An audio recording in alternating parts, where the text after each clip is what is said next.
fulfillment of the law.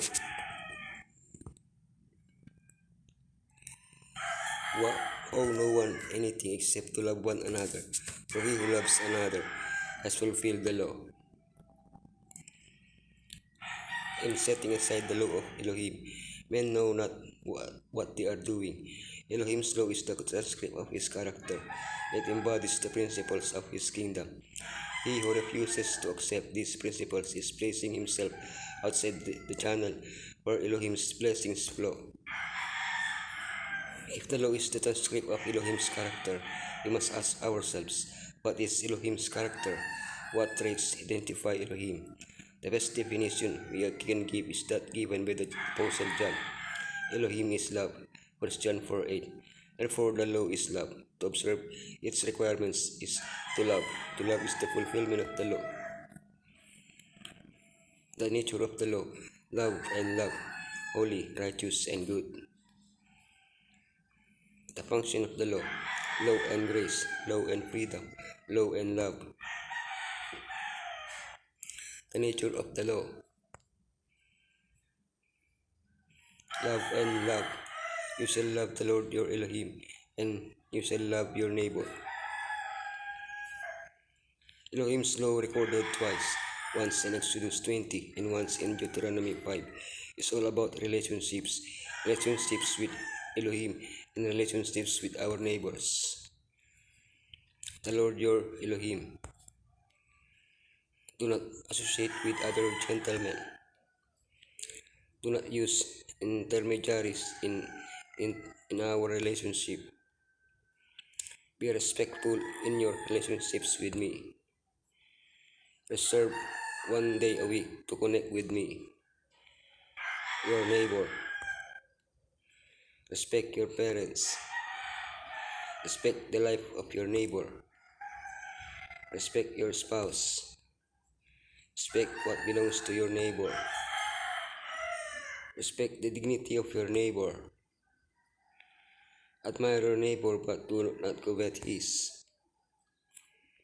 As Yeshua said, these relationships marked by the law must be an expression of love. Holy, righteous, and good. So then, the law is holy, the commandment is holy, righteous, and good. The law, as a reflection of Elohim's character, not only reflects his love, but also other divine characteristics, his holiness, his justice, and his goodness. The commandment is holy. Holy, holy, holy is the Lord Elohim Almighty. Righteous, righteous Father. Good, there is none good except Elohim alone. Holy, righteous, and good. So then, the law is holy, and the commandment is holy, righteous, and good. Written in stone, the law is a testimony to Elohim's unchanging character. It represents Elohim's holiness, his perfect character of love, justice, goodness, and truth. But did not Yeshua make void the law by nailing it to the cross, as many teach? As Paul said, God forbid. The apostle clearly says that once saved by Yeshua, we should not continue sinning. This implies that the law is still in force, since it is what tells us that we are sinners. Messiah came not to do away with the law, but to fulfill all that was promised in the law and in the prophets. Thus, he emphasizes that until heaven and earth pass away, not even the smallest letter or stroke shall pass from the law. The function of the law and grace. Yes, you who are trying to be justified by the law have been alienated from Messiah. You have fallen away from grace. Just as many think that love and justice are mutually exclusive, they also think that grace and law are antagonistic, but the truth is that it has its own function. The law teaches us to differentiate between good and evil. Grace forgives us when we break the law and enables us to continue choosing the good. Furthermore, they work together in purpose. Elohim's grace works within us, engraving the law on our hearts. The law, on the other hand, shows us our sin and teaches us the Messiah, through whom we obtain forgiveness. Salvation is a free gift from Elohim. We do not keep the law to save ourselves, but because we have been saved, and as a consequence, we want to put our lives in harmony with Elohim's will. Law and freedom. Speak and act as those who are going to be judged by the law that gives freedom. The law that gives freedom, shouldn't James have said, the law of these restrictions? In reviewing the law, Moses gave us a reason to keep it. We have been freed from sin.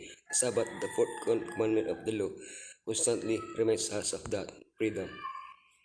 The freedom that Elohim gives us should lead us to a special fulfillment of the law, to love. The Sabbath also gives us an example of love interwoven with the commandment. Isaiah links the Sabbath with love for Elohim and with love for one's neighbor. Love is the fulfillment of the law, but it goes beyond formal fulfillment. Keeping the law is actively doing good, performing works of love, doing justice, caring for others. Law and love. If you really keep the royal law found in Scripture, love your neighbor as yourself, you are doing right. But if you show favoritism, you sin and are convicted by the law as lawbreakers. James gives us an interesting example. A rich man is treated with deference, while a poor man is treated with contempt, and that is within the church.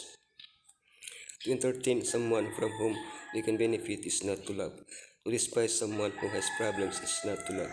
Any who does not love does not fulfill the law. What defines us as followers of Yeshua is love, a love that converts, that covers a multitude of sins. When we love the world as Messiah has loved the world, we are fitted for heaven. When the law of Elohim is written in the heart, it will be exhibited in a pure and holy life. The commandments of Elohim are no dead letter. They are spirit and life, bringing the imaginations and even the thoughts into subjection to the will of Messiah. The heart in which they are written will be kept with all diligence, for out of it are the issues of life. All who love Yeshua and keep the commandments will seek to avoid the very appearance of evil, not because they are constrained us to do, but because they are copying a pure model and feel averse to everything contrary to the law written in their hearts.